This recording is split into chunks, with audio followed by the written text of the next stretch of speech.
السلام علیکم ورحمۃ اللہ وبرکاتہ۔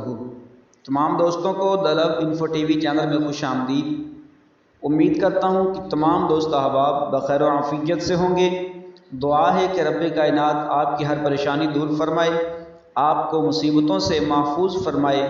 اللہ خلاق کائنات کی پاک بارگاہ میں دعا ہے کہ رب کائنات آپ کو شر شیطان اور شر انسان سے محفوظ فرمائے، آپ کو اور آپ کے گھر والوں کو اور آپ کے دوست احباب کو سب کو صحت و تندرستی والی عافیت والی زندگی عطا فرمائے۔ تو آئیے چلتے ہیں آج کے وظیفے کی طرف۔ آج کا وظیفہ جو ہے ان دوستوں کے لیے جن کے آدھے سر میں درد ہوتا رہتا ہے، دوائی وغیرہ بھی کھاتے ہیں لیکن آرام نہیں ملتا، درد کے بنا پر بہت سارے کام ادھورے رہ جاتے ہیں، انسان پریشانی کے عالم میں سارا دن گزار دیتا ہے، رات کو بھی سکون سے نیند پوری نہیں کر پاتا۔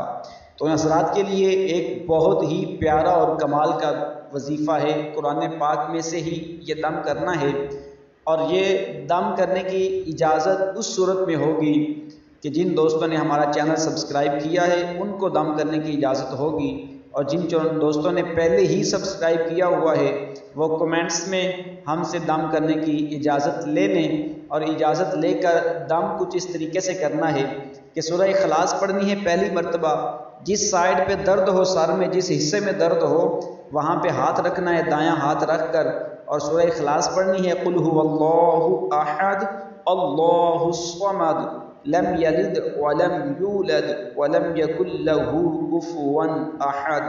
سورہ اخلاص پڑھنی ہے، قرآن پاک میں موجود ہے، 30ویں پارے میں، آخری پارے میں یہ سورت موجود ہے۔ پہلے 3 مرتبہ پڑھنی ہے اور پھونک مار دینا ہے، ہاتھ اٹھا کے پھر دوبارہ ہاتھ رکھنا ہے، پھر 7 مرتبہ پڑھنی ہے، پھر پھونک مارنا ہے، پھر ہاتھ اٹھا لینا ہے، پھر دوبارہ ہاتھ رکھ کر پھر 11 مرتبہ پڑھنی ہے اور ہاتھ اٹھا کے پھر پھونک مار دینا ہے۔ انشاءاللہ تعالی جب 11ویں مرتبہ پڑھ رہے ہوں گے تو اس سے پہلے ہی انشاءاللہ تعالی آدھے سر کا درد بھی ختم ہو جائے گا۔ اللہ تعالی آپ کو سب کو صحت و تندرستی والی زندگی عطا فرمائے۔ اپنی دعاؤں میں مجھے یاد رکھیے گا۔ انشاءاللہ تعالی ملتے ہیں اگلے وظیفے کے ساتھ۔ السلام علیکم ورحمۃ اللہ وبرکاتہ۔